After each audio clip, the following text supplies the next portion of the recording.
Well, welcome to the sore back edition of 42nd Street Pete's Grindhouse, because this is the only chair in the damn house that I can sit and be comfortable with Boots here.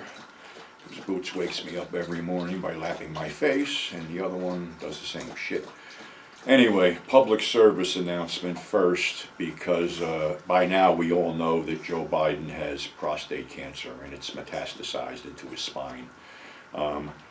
I don't know what the doctors do in Washington, but a simple blood test could have found this out, and the only reason I'm addressing this is because I'm a prostate cancer survivor.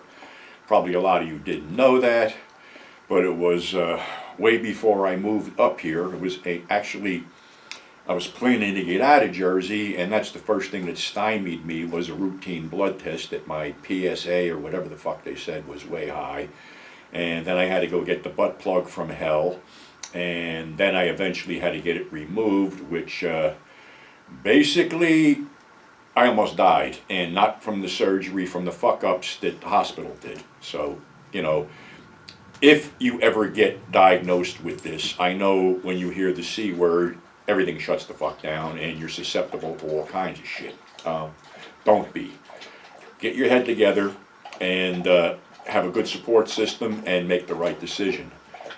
This shit's deadly, and even though I survived it, there's a lot of famous people who didn't survive it, like Frank Zappa, Dennis Hopper, Telly Savalas, and some others. So, guys, all you got to do is get a blood test, and maybe the doctor might have to stick his finger up your ass, but you know something? 30, 40 years ago, you paid extra for that for a hooker. It was called the magic moment when she stuck her finger up her ass. So, get yourself checked out. This is not a good fucking thing. It's sort of like a silent killer, because I think the only, signs of it are having an enlarged prostate and not being able to piss. Oh, here comes Blanca to sit next to me. Happy? Okay. Another thing, too, is Suburban Grindhouse, issue 4 of summer of 25, will be available on Amazon on June 3rd. And I'm in this, actually, and it's, let's see, we have Nick Cato put this out.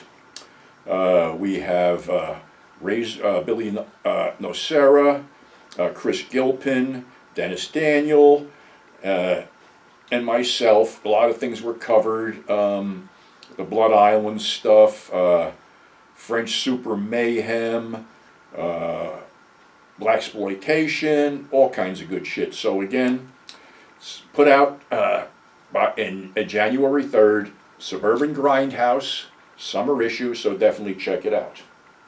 And our really weird cinema film for today isn't that weird, but it's like Pam Grier did a bunch of stuff in the Philippines, and then she came back with Jack Hill and with Sid Haig and did a film that basically was her first headlining role. I mean, just Pam Grier, was Coffey. And pretty much she rules the screen. She's a nurse that her sister got addicted to heroin by a pusher and is all fucked up and is in a home. And it opens up with her basically getting taken to the pusher's lair to put out for him, and winds up taking a shotgun out, blowing his head off, and then basically ODing the guy who brought her there. And then it goes on and on where she's looking to see who was doing this, but the whole thing is a cabal of her boyfriend, that she doesn't know, who's running for office, the police commissioner, a mob guy, Alan Arcus, and Sid Haig as his hitman Omar. And there's a whole bunch of shit going on, and she has to get close to these people, so she hooks up with this pimp. And there's a great hoe fight, actually, a whole bunch of these chicks beating the shit out of each other, but Pam stuck razor blades in her hair. And when the guy's main hoe, played by Linda Hayden from Rolling Thunder, goes to grab her, her hands are all sliced up. So actually that pimp is taken for a really bad ride behind a car and is slashed to shit. And somehow Coffey is exposed, and she is taken to this place where her boyfriend actually shows up. They're all there, and they decide that they got to get rid of her, and they look at the boyfriend, and he says, okay, take her out and kill her. So Sid and Leah LeBrock and another guy take her out, and they're going to OD her, but then she comes on to Sid, but she has palmed this piece of metal that she has sharpened, and while she's out of the car, supposedly going to make out with Sid, she stabs him about 8 times in the fucking neck. His buddies leave him to bleed out. Of course, the two cops are killed.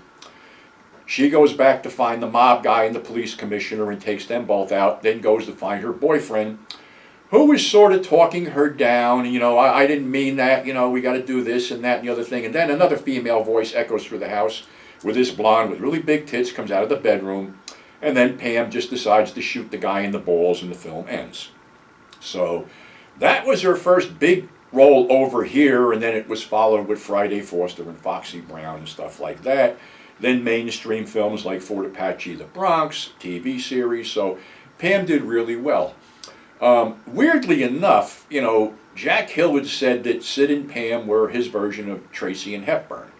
And Sid, spoke about, their camaraderie, their friendship a lot, when I was hanging out at the conventions with them. But the strange thing is, in her autobiography, she never mentioned Sid at all, which I found strange. So you just sort of wonder where the demographic was then. But Coffey's a great film. It's a lot better than the other two that followed, Friday Foster and Foxy Brown. But a lot of action, a lot of shoot 'em ups, a lot of suspense, and that little twist at the end where she blows the guy's nuts off. So, sad that so many of these blaxploitation people are no longer with us. I think all we have left basically is Fred Williamson and Pam, maybe a couple other minor characters, but that was a whole genre in itself back then. And like, I said before that these genres, have a shelf life of, 6 to 8 years, like the spaghetti westerns, the biker films, the blaxploitation, all this stuff. Occasionally a few will pop up here and then off the thing, but that was pretty much their run. So hopefully this fucking back will get straightened out, because this is a pain in the ass. But thanks for subscribing. Thanks for tuning in. Pick up your copy of Suburban Grindhouse on June 2nd from Amazon. Those miserable devil-worshipping bastards, Jeff Bezos and stuff. And guys, like I said, get yourself checked out, because that ain't the way you want to check out. So that's our show for today. Thanks for subscribing. Thanks for tuning in. And we'll catch you on the flip side.